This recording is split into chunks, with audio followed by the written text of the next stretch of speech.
I'm Larry Fedoruk. This is my podcast. I Was 8, a weekly series.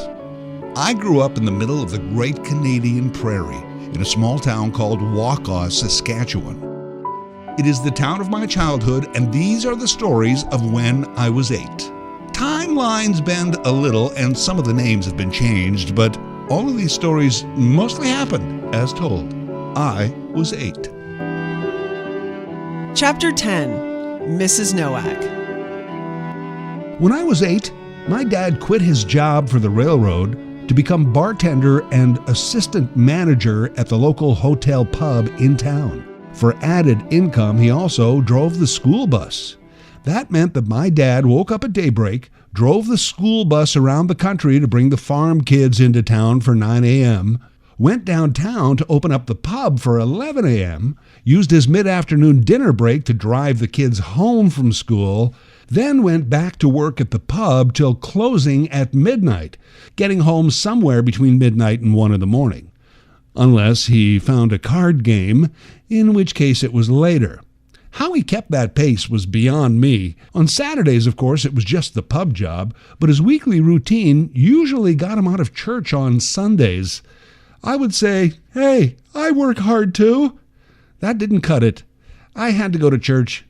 Of course, Mom's pace too, taking care of me, the house, and working as a school teacher. Mom and I were used to Dad being away for days or weeks at a time when he had his railroad job.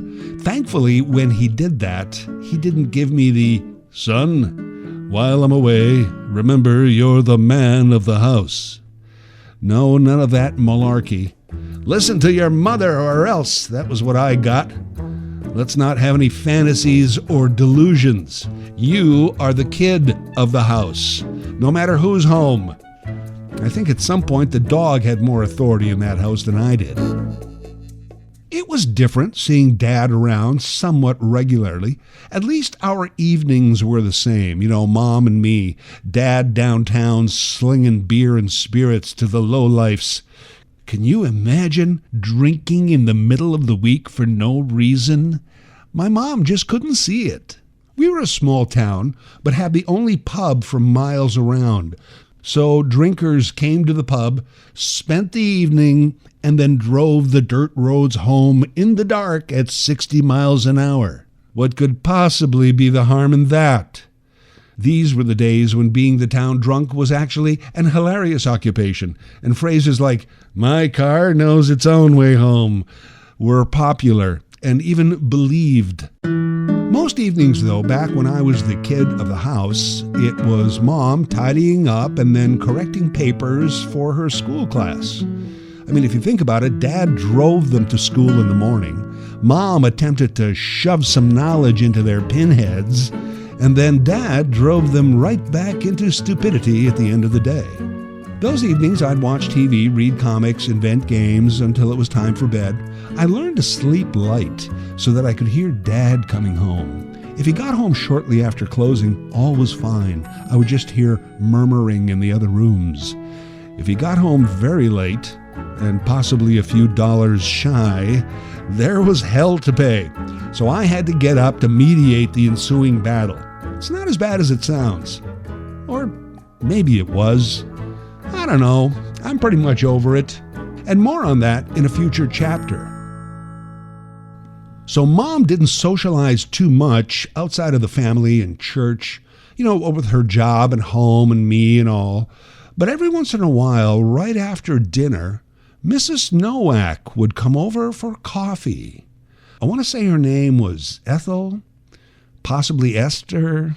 Hell, it could have been Doreen or Betty for all I know, but it was definitely Mrs. Nowak. Mrs. Nowak kind of creeped me out a bit. She was short, round, and had a face like a shaved walrus. Her hair looked like she was just in a cartoon where she had stuck a dessert fork into an electrical socket. Kind of an early concept white person fro of some sort. It was some color of red that hair should not be. She used to like to match burgundy and dark brown with her black shoes, and she did wear makeup. Although I remember that it kind of looked like she had just jumped out of a plane and then began to do her makeup before the chute opened, so it would be ready before she hit the ground. That was my Mrs. Nowak makeup theory. I remember Mrs. Nowak had a daughter. She was ahead of me in high school. Maybe her name was Doreen or Betty. But I do remember high school kids making fun of her. Mr. Nowak was never to be seen. It was just the two of them.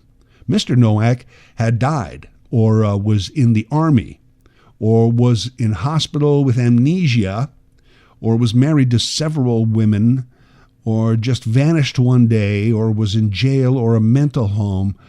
The true story of Mr. Nowak depended on what day it was and who was telling it. Mrs. Nowak invading our private space was really no skin off my ass, as we used to say.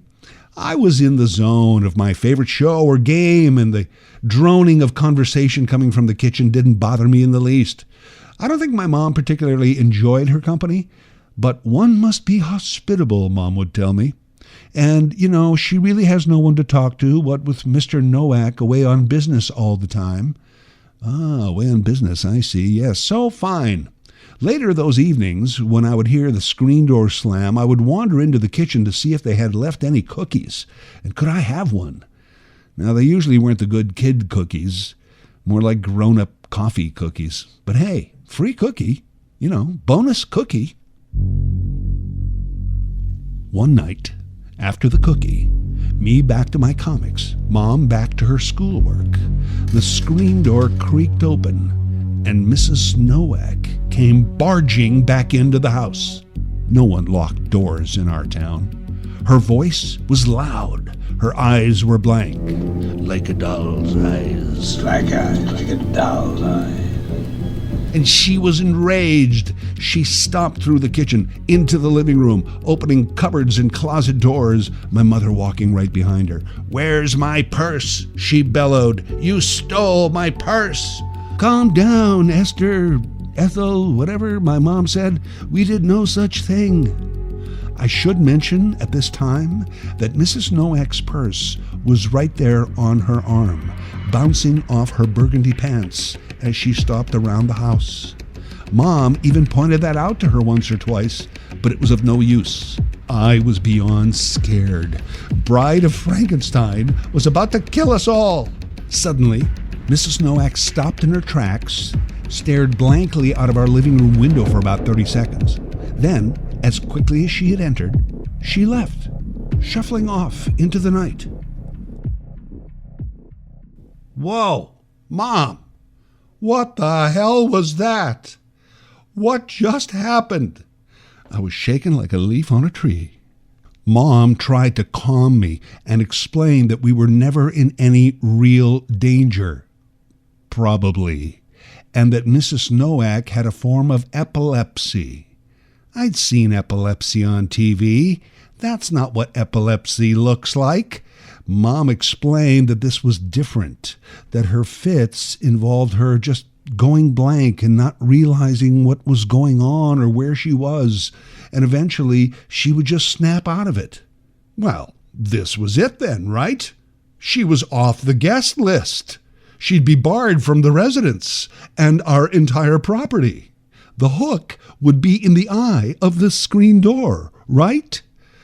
Unfortunately not. This would not be benevolence. Benevolence? What is that? Another disease? Do we have it? Am I going to have fits from it?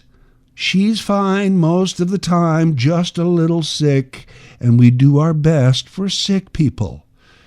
All right, got it. Understood. And besides, I was told that she was not dangerous. Probably. Mostly not. I didn't believe any of it. So I asked, what am I supposed to do the next time this happens? Mom said to just leave her alone. Don't say anything to her. Be calm. Didn't sound like much of a plan, but okay. So this became a semi-regular routine evenings in our house. Occasionally, Mrs. Nowak would pop over, they'd have coffee, chat about the townsfolk, and then she would leave. Then the game began. We'd wait. Would this be a fit night or not a fit night? Would Mrs. Nowak just go home? Or would she circle back in her zombie state, stomp through our house, demanding her purse or her necklace or whatever she thought she was missing?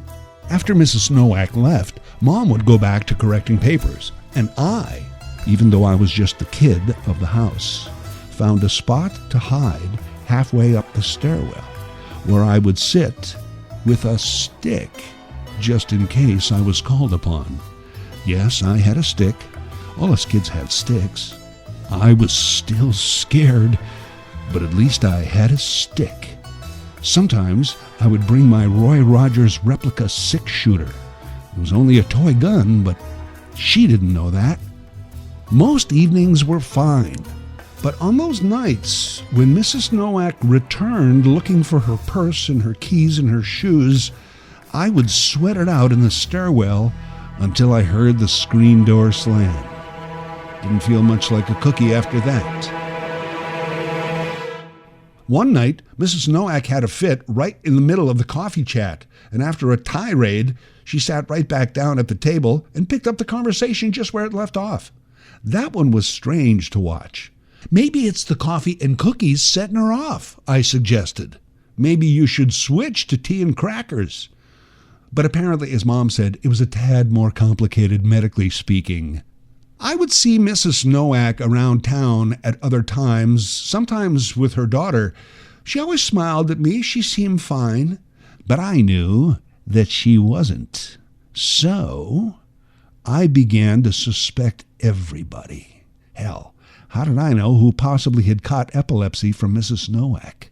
At any gathering, either home or away, I watched carefully in case anyone started having a fit. I wasn't sure what to do without a stick, because Mom wouldn't let me bring it everywhere. But at least I'd be the first one to notice, and I knew that I could run really fast. One Sunday, I thought my grandfather was having a fit in church. Turns out he had just fallen asleep during the sermon and was having a bad dream. Then, just like that, Mr. Nowak showed up in town. Apparently he had been working on a merchant ship believed lost at sea, but he was rescued by some natives from a small island where he lived for many years learning their customs and language until he could get a canoe back to Canada. At least that's what one of the kids in school told me, and he got it from his uncle.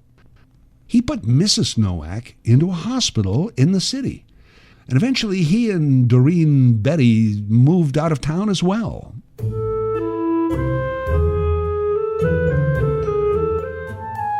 Yeah, those were frightening nights, but I guess from all that I learned about benevolence, hospitality, empathy, epilepsy, kindness, and the value of a stick.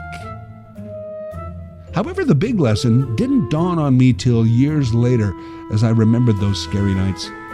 I think what I learned the most was never underestimate the value of just waiting out a problem until it goes away.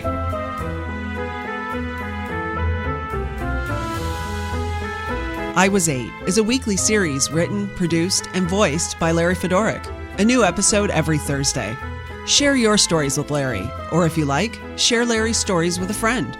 This podcast is available on Apple Podcasts, Spotify, Google Podcasts, or wherever you get your podcasts. Larry Fedoruk, that's Fedoruk, can be reached at larryfedoruk37@gmail.com.